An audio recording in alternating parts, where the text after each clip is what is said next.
Time moves ever forward. World of Warcraft is 20 years old now, and the expansion that I considered the start of modern WoW is now considered classic. This is just like when I heard Green Day and Red Hot Chili Peppers were being referred to as classic rock. I've been playing this game since I was 7 years old, but I have nothing to show for it. No remove from game rare item or old achievements. I barely even have any rare mounts. Why do I even log on anymore? I don't have the time to raid, and every patch just invalidates my progress. Why bother? What's this? Oh, a challenge run like the RuneScape creators do. I guess WoW could use content like this. Is he really going to collect every item in the game? That seems crazy. I couldn't do something like that. Holy cow, look at those views. Do people really want to see something like this? Another one, wow. Maybe I could do something like this. Well, I can't do an item challenge because he's already doing that. And I can't do gold or quests because those are taken. I've got it. I'll lock myself in a zone until I finish every achievement possible. I don't see anyone else doing that. This is John Armstrong, a strapping young paladin with valor in his heart and glory in his future. Join me today as I start the long journey to completing every achievement in the game. And I'm the only one doing this. Oh. Well, he's not doing a region lock, and I'm playing Pandaria Classic instead of Retail. So we should be fine, right? Yeah, I'm sure it's fine. Fuck.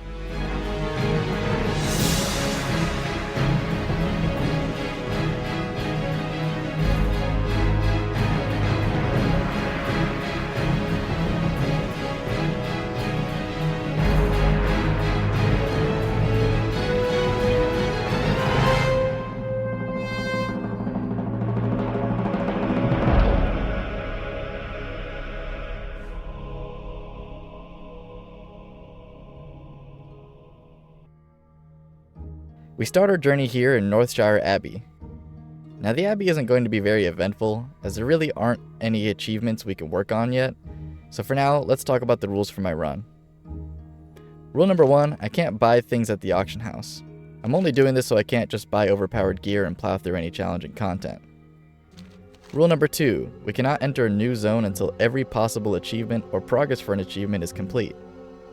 This is going to be kind of difficult to fully grasp and keep track of since there is no guide for something like this, and the only add-on I've found that can help me see all the achievements in a zone is the All the Things add-on, with the settings set primarily to show achievements. So I'm going to use that as a guideline for my challenge. I don't want to make a huge list of the achievements myself before starting the run, because I feel like the initial setup might scare me away from ever getting things done. But if this series starts to take off and I want to add more production value, I'll start doing that in the future. Rule number 3, all instances and cities are also considered part of the zone. For example, because I'm starting as a human, I will have to clear the stockades before I can move on to Westfall.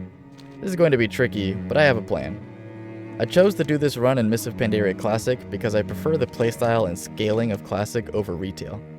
Mists of Pandaria also is the only expansion I did not play during its original run, so this feels like the perfect way to fully experience what I missed all those years ago. This is also not on a fresh Battle.net account, as I would have to pay for multiple subs if I want to keep playing my existing characters. And to be frank, I can't afford to do that. Please like, comment, and subscribe. The achievements I have on Classic are all from one toon that I leveled through Wrath of the Lich King Classic on, who was also a horde.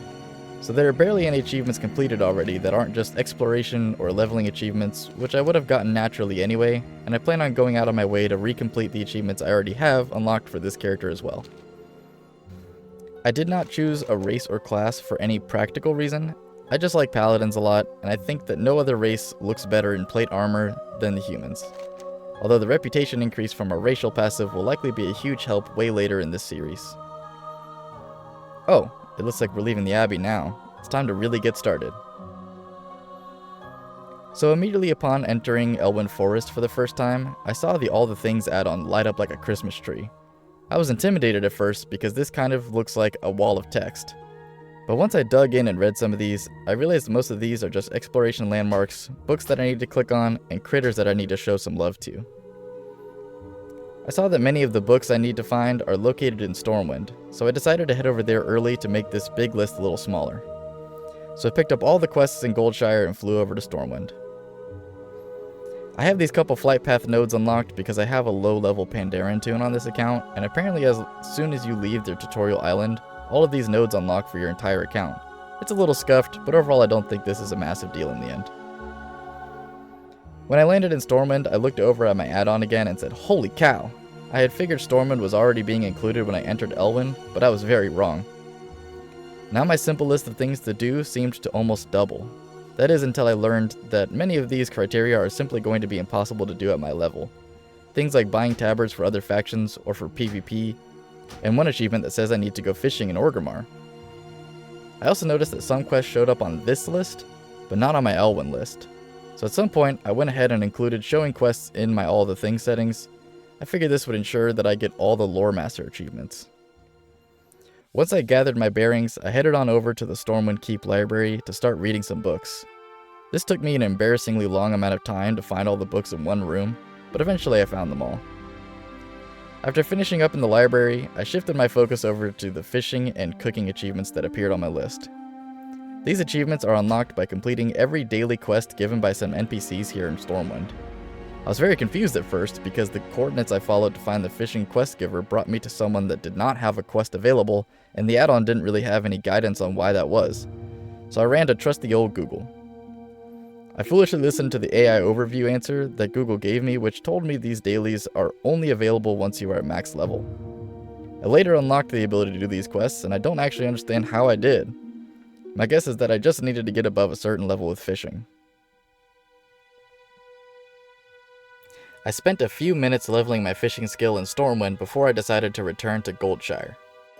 At this point, I felt like my main focus should be to just finish questing like normal, and keep an eye out for critters to make show some love to along the way.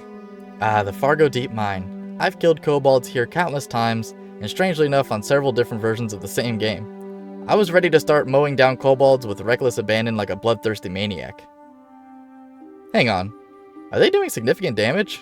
Since this is Mists of Pandaria, I was expecting my damage to feel close to how questing is in retail. But honestly, these kobolds were kicking my butt. I felt so confused and a bit frustrated because the low-level Pandaren shaman I had just played was able to wipe out every enemy in the starting zone with just a few casts of lightning bolt.